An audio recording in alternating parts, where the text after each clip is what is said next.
Je voulais vous faire une vidéo sur l'acclimatation. Malheureusement, ça s'est vraiment pas passé comme prévu. Je vais vous montrer c'est quoi que s'est passé. Donc, il y a 2 semaines, j'ai commencé l'acclimatation. Ça, c'est ce qui permet de transplanter tes plantes sans qu'il y ait un gros choc. Donc, on va les acclimater tranquillement à la météo de l'extérieur en les sortant de l'environnement contrôlé de quand on part les semis sous la lumière, au chaud dans nos maisons. Donc, graduellement, on va les exposer. Au début, on les laisse à l'ombre. Ils ont un petit peu de vent, c'est déjà un premier stress. On les laisse pendant une courte période. On va les garder à l'ombre sur quelques jours en allongeant la quantité de temps qu'on les laisse dehors. Après quelques jours, on va pouvoir les mettre à la mi-ombre.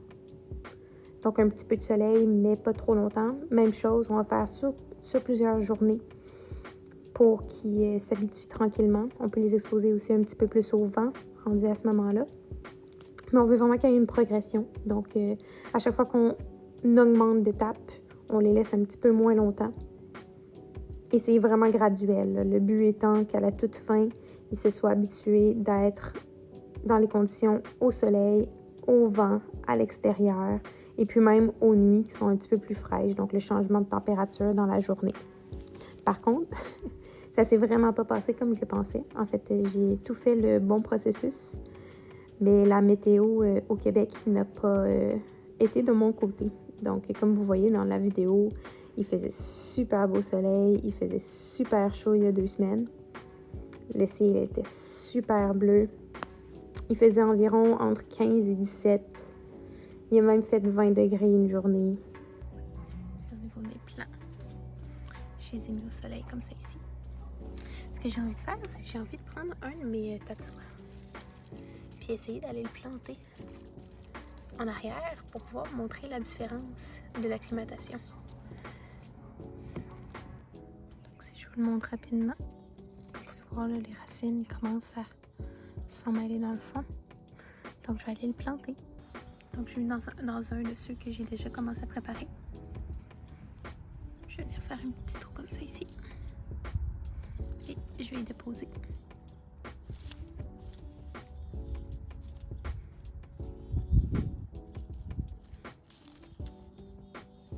Juste comme ça. Je vais l'arroser.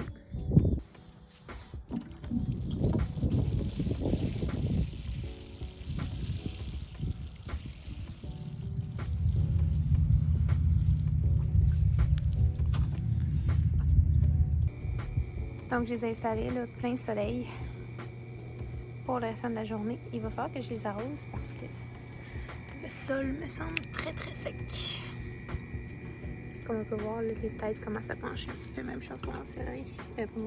Mon persil. Donc, on va les arroser. J'ai décidé là, j'ai comme changé un petit peu au niveau de l'acclimatation selon là, ce qu'il annonçait. Puisqu'il annonçait très beau et très chaud. Aujourd'hui, j'ai décidé d'attendre à demain où est-ce qu'il annonce nuageux pour tout ce qui est la transplantation. Donc, j'ai retardé. Là, hier, je les ai rentrés pendant la nuit. Cette nuit, il annonce 7 degrés. Ça devrait être parfait. Je vais les laisser là toute la nuit et les planter demain. J'arrive à matin, il commence à pleuvoir. L'enjeu, c'est que si je laisse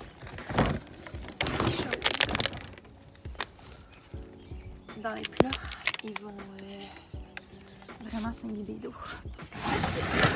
Il annonce de 30 à 50 mm, je pense, de pluie. Donc, je vais juste les sortir pour pas que ça se remplisse d'eau.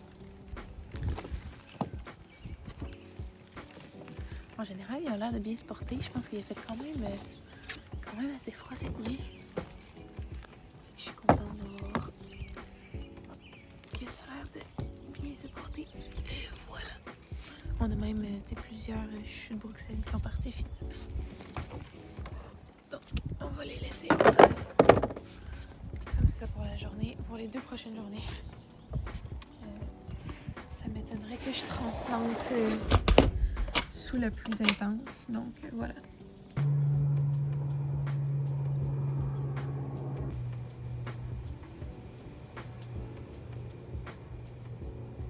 Donc, j'avais tout acclimaté mes plants. On était fin avril, ce qui veut dire 2-3 semaines avant le dernier gel dans ma région en 5A. Donc, j'ai décidé de planter. Donc, j'ai réussi à planter ici brocoli chou-fleur avec un kale. Il me reste tout ça de brocoli chou-fleur que je vais aller porter à mon ami. Ici, j'ai d'autres chou-fleur et brocolis. Même chose ici.